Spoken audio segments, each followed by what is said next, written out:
আপনারা একটা সময় বিরোধী দলে ছিলেন, এখন সেই জায়গায় জামাত আছে। একটু বিশ্লেষণ করবেন আপনারা বিরোধী দল হিসেবে কেমন ছিলেন এবং জামাত এখন যে আছে তফাৎটা আসলে কোথায়? না, আমরা বিরোধী দল ছিলাম, সরকারের মানে সংসদের বাম দিকে বসতাম। আজ্ঞাবহ বলে কেউ, ডোমেস্টিকেটেড বলে কেউ, গৃহপালিত বলে। এক্স্যাক্টলি সেম কথাগুলো জামাতের বিরুদ্ধেও বলা যাবে। কিভাবে? এবং 2026-এর যে ভোটটা হয়েছে এটার মধ্যে আপনি দেখবেন জাতীয় পার্টিকে একটাও আসন দেওয়া হয়নি, এবং এটা বিএনপি জামাত মিলে করেছে বলে আমার, বিএনপি জামাত, এনসিপি এবং ইউনূস গভর্নমেন্ট। এবং দেওয়া হয়নি বিষয়টা কি, মানে একটা ইঞ্জিনিয়ারিং ছিল জাতীয় পার্টিকে যেন কোনো আসন দেওয়া না হয়, জাতীয় পার্টি 1% ভোট না পায়। দেখেন, জাতীয় পার্টি 1% ভোট পাবে না, এটা হতে পারে না। এই বিষয়টা কি আপনারা জানতেন তখন? না, কি করে জানবো আমরা?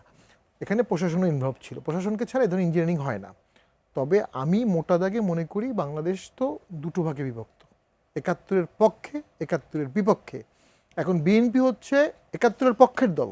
আমরা গর্ব করে বলতো বিএনপিতে আওয়ামী লীগের থেকে বেশি মুক্তিযোদ্ধা আছে, যে ওর আমার নিজের স্বাধীনতার ঘোষক। কিন্তু আওয়ামী লীগকে কমব্যাট করার জন্য বিএনপি সবসময়ই স্বাধীনতা বিরোধীদের সাথে সুসম্পর্ক রেখেছে, এবং স্বাধীনতা বিরোধীদের সেখানে একটা হিউজ ইনফ্লুয়েন্স থাকে আন্দোলন, ফাইন্যান্স অ্যান্ড সব কিছুতে। এখন এইটার প্রভাব বিএনপিতেও পড়ছে।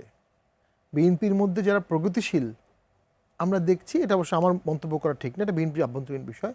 বিএনপির মধ্যে প্রগতিশীলরা একটু একটু কর্নার হচ্ছে। রুমিন ফারহানা একটা এক্সাম্পল, নমিনেশন পায়নি, তো তার কিন্তু পার্লামেন্টে অসাধারণ ভূমিকা ছিল, টক শোতে অসাধারণ ভূমিকা ছিল। সে একটা প্রগতিশীল নারী, তার একটা সমাজে অবস্থান আছে। আমরা এখনো তাকে সরব দেখছি, যদিও বিএনপির বাইরে। সে এখন স্বতন্ত্র করতে বাধ্য হয়েছে, after doing so much thing for the BNP, তাকে স্বতন্ত্র ভোট করতে হয়েছে। পাপি আপাকে তো আমি সেই 8 সাল থেকে দেখি, আমি তো রাজনীতির পরে আসছি। 111-এ তার নির্যাতিত ভূমিকা আছে, তার হাজবেন্ড 111 জেলে ছিল আমার মনে হয়, এবং সেই সময় তার বিরুদ্ধে একটা গাড়ির মামলা হয়েছিল। সে মামলায় উনি এমপি হওয়ার পরও এই 22-23 সালেও জেলে গিয়েছিলেন, 19-20 সালে।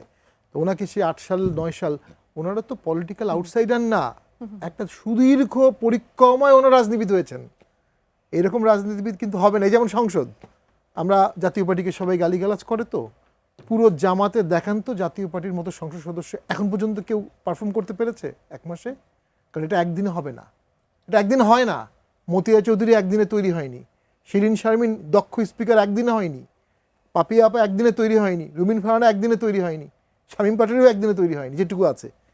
এদেরকে যখন আপনি প্রসেসের মাধ্যমে কৌশলে বাদ দিবেন, সরকার, রাষ্ট্র, সংসদ দুর্বল হবে এবং হোঁচট খাবে, গ্যারান্টিড। পৃথিবীর ইতিহাস বলে হোঁচট খাবে। একজন আমাকে খুব চমৎকার একটা তত্ত্ব দিল, বাংলাদেশে যতবার যে সরকার ওভারওয়েলমিং মেজরিটি নিয়ে আসছে, তারা অটোমেটিক ডিজাস্টার ইনভাইট করেছে। কারণ এই সরকার কিছুদিন পরে আর নম্র থাকে না, কারণ তার অ্যাবসলিউট মেজরিটি আছে। নাও জামাতের প্রতি আমার শ্রদ্ধা আছে, তাদের 71-এর বিতর্কিত ভূমিকা থাকলেও তারা একটা কঠিন সংগ্রাম করেছে 17-18 বছর, এবং তারা যেটা অ্যাচিভ করেছে এটা আন্দোলন করে, রক্ত দিয়ে অ্যাচিভ করেছে। আমি সম্মান করি সেই জায়গাটায়। কিন্তু জামাত কি বিএনপির বিরুদ্ধে প্রকৃত আন্দোলন করতে পারবে? কারণ বিএনপি জামাতের কমন শত্রু এখনো আওয়ামী লীগ, এবং আমরা মনে করি জামাত, বিএনপি, এনসিপি ছাড়া এককভাবে হয়তোবা একটা সময় আওয়ামী লীগকে কমব্যাট করতে কেউ পারবে না। সো তারা জামাত, বিএনপি, এনসিপি একটাই দল, তারা একটাই দল, সংসদের দুপাশে বসেছে, এটাও আলোচনার পার্ট। অ্যাবসলিউট মেজরিটি, 70 আসন, একটা সাজানো গোছানো ঘর। যদি দেশের উপকার হয় আমাদের কোনো আপত্তি নাই। দেশের উপকার হয়েছে কিনা এখনো বলা যাচ্ছে না। জনাব তারেক জিয়া চেষ্টা করছেন।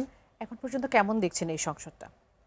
মানে এই ত্রয়োদশ জাতীয় সংসদ নির্বাচন তো গণতন্ত্রের আমরা মনে করি চলার আমার জ্ঞান হওয়ার পরে যে সংসদগুলো দেখেছি, হ্যাঁ 14 সালের সংসদ একতরফা ছিল, চরমভাবে বিতর্কিত, কিন্তু দুর্বল ছিল না। 18 সালের সরকার সংসদ মরালি ইনকারেক্ট ছিল, দুর্বল ছিল না। ওখানকার মন্ত্রীরা, ওখানকার সংসদ সদস্যরা পারফর্মিং পলিটিশিয়ান ছিল। এটা সময় দিতে হবে। অনেকেই first time MP, naturally first time এমপিরা শিখতে সময় লাগবে। আমরা হয়তো 6 মাস বা 1 বছর পরে অনেক ভালো সরকার দেখব। সরকারের সামনে যে তেলের ক্রাইসিস এবং তেলের কারণে যে জনরোষ, এটা যুক্তি সরকারের আছে, কিন্তু জনগণ কিন্তু সেই যুক্তি বুঝবে না। এইটা হ্যান্ডেল করা খুব কঠিন হবে। সরকার পারফরমেন্স দেখানোর আগেই কোনো জায়গায় ফেইলিওর হচ্ছে, এটা সরকারের দোষ না, কিন্তু হয়ে যাচ্ছে। এবং এই যে জনরোষ তৈরি হবে, এটা কিন্তু পলিটিক্যাল টার্নে রূপান্তর হবে। তখন পাপিয়াপাদের মতো লোক ছাড়া ওই আন্দোলন করার বা ঠেকানোর লোক অনেক থাকবে এমনটা না, পুলিশ দিয়ে তো আপনি টিকতে পারবেন না, সেটা তো দেখাই গেল। সর্বোচ্চ শক্তিশালী পুলিশ ছিল বাংলাদেশে 24 সালে 23 সালে, সর্বোচ্চ শক্তিশালী, কিন্তু সরকার কিন্তু টিকতে পারে নাই। তো আমি মনে করি রাজনীতিবিদদের মূল্যায়ন করতে হবে। আর পার্টির অভ্যন্তরে পলিটিক্যাল আউটসাইডাররা আসে, এটা সব দলই আসে, কিন্তু সিজন পলিটিশিয়ান যারা যারা ধাপে ধাপে উঠেছে তাদের গুরুত্ব অপরিসীম। সেই পলিটিশিয়ানদেরকে ধরে রাখতে হবে, এটা রাষ্ট্রীয় কাঠামো প্রয়োজন, দলের শীর্ষ নেতৃবৃন্দ ধরে রাখতে হবে তাদেরকে। আদারওয়াইজ যে দলেরই হোক, একজন পলিটিশিয়ান কিন্তু দেশের সম্পদ, একদম তিনি ঝরে গেলে কিন্তু দেশের ক্ষতি হয়।